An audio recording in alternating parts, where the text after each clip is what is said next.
Chapter 7 Great Sacrifice.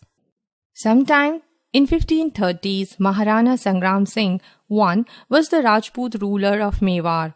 His eldest son by his wife Rani Karnavati had been killed in a battle. 3 of his other sons had also died during his lifetime.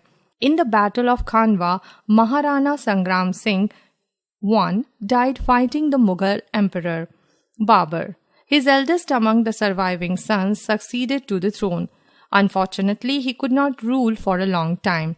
He passed away after only 4 years. After his death, he was succeeded by his other brother Vikramaditya II.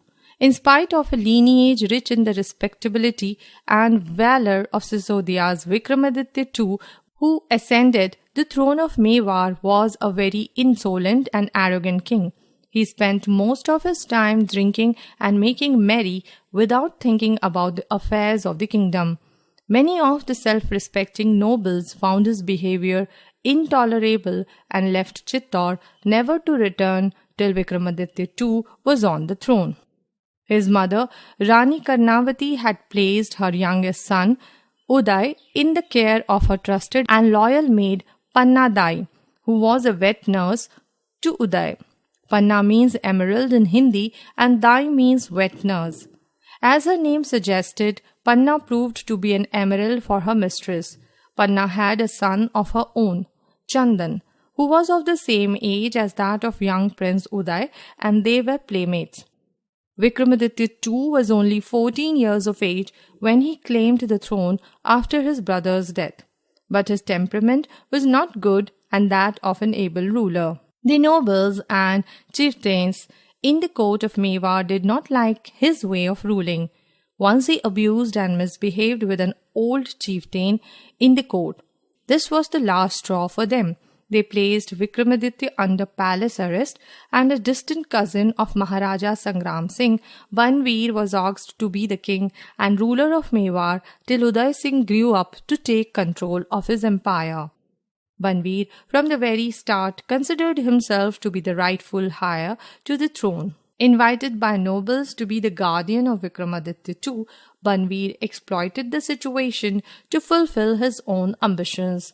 He felt that there were only 2 obstacles between him and the throne, Vikramaditya II and his younger brother Uday Singh. He secretly conspired to kill both of them.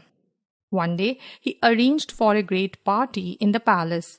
All his supporting chieftains were in the party. Amidst the dance of the dancers, alcohol was flowing freely.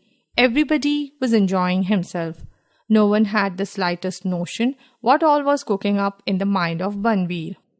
Vikramaditya II was himself too much under the influence of alcohol. Taking advantage of this, Banveer thought that this was the right time to carry out his nefarious plans. After he had assassinated Vikramaditya II in his palace, he ran towards the palace room of Panna Dai with the blood-stained sword to get rid of the other obstacle in between him and the throne, Uday Singh. Banveer was spotted by a maidservant with his blood-stained sword rushing towards Prince Uday Singh's room. She could understand what were his motives. She wasted no time and promptly ran to inform Panna Dai of the cruel deed. Upon reaching Panna Dai, she said, "Panna Dai, Banveer has killed Prince Vikramaditya in his palace. He is badly drunk. I have seen him rushing towards your palace quarters with blood-stained sword in his hands. Now he is in search of the young prince to kill him also." Panna Dai was shocked to hear the news. Panna Dai had to think and act fast to save the only heir of Mewar. Both Uday and her son Chandan were sleeping in their respective beds. She lifted the sleeping prince and put him in a fruit basket and covered it with fruits. Then she quickly called in a male servant and ordered him to take the basket to a safe location by the river bank and wait there until she joined him by the river bank. After the servant had gone, she quickly dressed her sleeping son Chandan in the prince's clothes and putting him on the prince's bed, covered him with the prince's blanket. As soon as she had done this, she saw Banveer rushing in her room with the blood-stained sword in his hand. Overcome with rage, he asked, "Where is Uday Singh?" Panna Dai just covered her mouth with her hands in shock and fear and stood aside by the wall of the room. Suddenly, Banveer's eyes fell on the sleeping child on the bed. He was so mad that he did not even bother to lift the blanket to see who was sleeping under it, and he brought his sword down upon poor Chandan and cut him into 2 pieces. Panna watched in horror as her own son was murdered. The Rajput women are known for their bravery and courage. After murdering little Chandan, he left the room and proclaimed himself as the king of Mewar. Panna meanwhile packed a few clothes and supplies in a bag and left the fort to meet the servant at the designated spot. From there, Uday Singh and Panna Dai started their journey towards Kumbhalgarh. She could not reveal his true identity, fearing for his safety. She found refuge in the house of a rich merchant, the governor of Kumbhalgarh, Asha Shah. For few years they stayed there. One day a chieftain from Mewar visited the fort and Prince Uday Singh, now a young man, was sent to receive him. He was introduced as the governor's nephew. However, his mannerisms and personality convinced the chieftain that the young man was not a nephew of the governor. The rumor quickly spread that Uday Singh, the rightful heir to the throne of Mewar, was alive. A group of nobles were sent from Chittor to Kumbhalgarh to interview Panna Dai and Prince Uday Singh. It was established without doubt that he was indeed Prince Uday Singh, the only surviving son of Maharaja Sangram Singh I and the rightful heir to the throne of Mewar.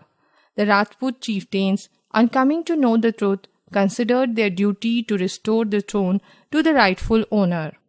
Prince Uday Singh was proclaimed the king of Mewar by the nobles and chieftains. They joined Prince Uday Singh in the revolt against Banveer. An attack was launched on Mewar under the rule of Banveer by a force of Kumbhalgarh and the nobles and chieftains of Mewar. Banveer was either killed or he fled from the battle, never to return. Prince Uday Singh was declared as the ruler of Mewar. He was much indebted to Panna for her great sacrifice, yet Panna Dai, in the same Rajput tradition, felt that it was her duty and all her sorrow was washed away on seeing Uday Singh on the throne. It was all made possible by the ultimate sacrifice made by Panna Dai, the royal nurse. Her extraordinary courage, so characteristically that of a Rajput, is a legend. Her sacrifice of her son for the sake of the country finds no parallel in Indian history and maybe in all of the world's history.